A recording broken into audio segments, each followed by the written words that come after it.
Hello from Rockport in the Thousand Islands. There's my boat coming in, taking a group out for a bit of a tour. God, it's beautiful out here. I really do love this part of the world. Of course, there's a lot of islands out there. I bet roughly 1,000. But it is just beautiful out here, and it is one part of Central Eastern Canada that I would just love to come for a longer vacation and stay. People have houses out on the islands, of course, and it's international waters, you know, sharing across. In fact, in the distance is an American flag. There's a fishing boat heading out. People came by in jet skis, but great for kayaking and paddling and all sorts of fun. So I thought it might be nice to bring everyone out for a bit of a ride around the islands. So please join me. I've got to go down and get in line. And here we are, sailing away from little Rockport.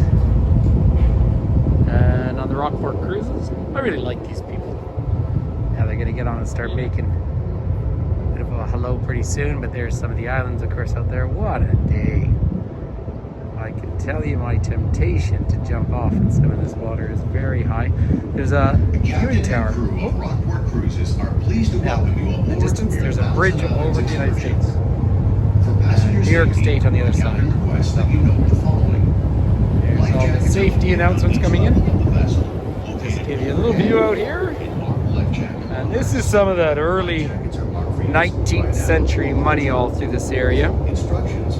People from both sides of the border built fabulous homes out here.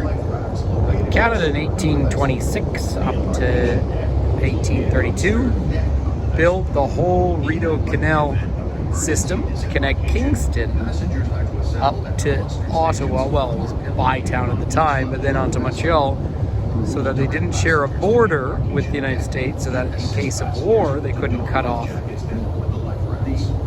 route between Montreal and Upper Canada. But this isn't really a history talk today. It's just so nice to see some of these gorgeous houses and islands. This is all fresh water. This is the St. Lawrence River.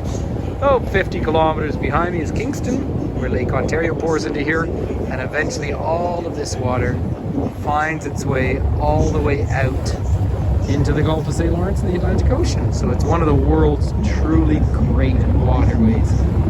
Beautiful houses out here. I find this area extremely appealing. In the wintertime it's pretty snowy and white and cold and icy, but I wouldn't find that too unappealing either. So it's nice to be up at the front of the boat, calm and beautiful. So I will take you a little closer to some, well, they'll bring us a little closer to some of these islands, and I'll show you a few more of the lovely sights. Now this is one of the really fun histories out here. These are some of the most photographed islands in the region down here. See how people have their little garages for parking. But one island is in the United States, and the little island, so the big house here is technically Canada. And then there's a little bridge, and the next island is actually the United States. And so that is the tightest or smallest maritime international border in the world. Isn't it beautiful? And that is a peaceful border. So there you are. And here I have just, for the first time since COVID started, I have crossed to the United States. So here's some people. Give them all a friendly wave. What a beautiful spot. So I am now in the United States of America. And I have not been for a long, long time. Just carrying on through here, so I'm over on the American side. But look at these little islands. They spectacular. And again, people always ask, does the water fluctuate that much? And not really. This is the steady flow out of Lake Erie, Lake Ontario. But it still is pretty remarkable. Big freeze thaw in the wintertime. These homes, I cannot tell you the price of the homes on the American side here, but certainly on the Canadian side it's very, very pricey, but I guess it's fair to say understandably. Lots of osprey around here incidentally. And of course the geese are everywhere, as always. Here we are, heading up to the castle. Let's get a little bit closer yet.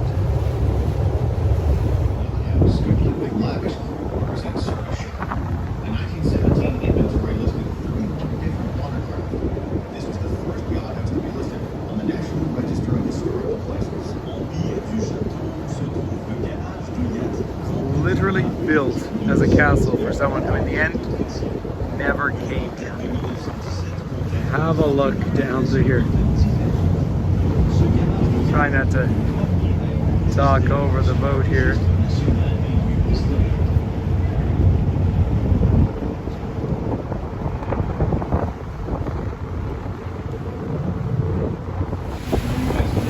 Final view back there of Bolton Castle, and it really does look like a castle. That's just big 19th century money. When the trains came through, this is where all the big money from that Greater City of New York industrial area came up. Millionaires out of Port Alexandria here. Against the American side. So it's like to look up in the distance. I'm looking to the east and the north. There is the St. Lawrence Seaway. In all its glory, icebreakers come down to keep the seaway open. On the maritime marker up there, there's actually an osprey nest. Pretty spectacular down through here. We'll curve around, make our way back up to Canadian waters and back over to Rockport. We're heading up to Ottawa. Thank you for coming along. I'll just take you to the front of the boat here just because we can look down towards Kingston and Lake Ontario. Thanks for this little visit, but this is much more fun to come here in person, I promise you. It is spectacular, these houses out here on these islands. Okay, thanks for visiting. Please like and subscribe. I always say that, I'm not sure why, but please do.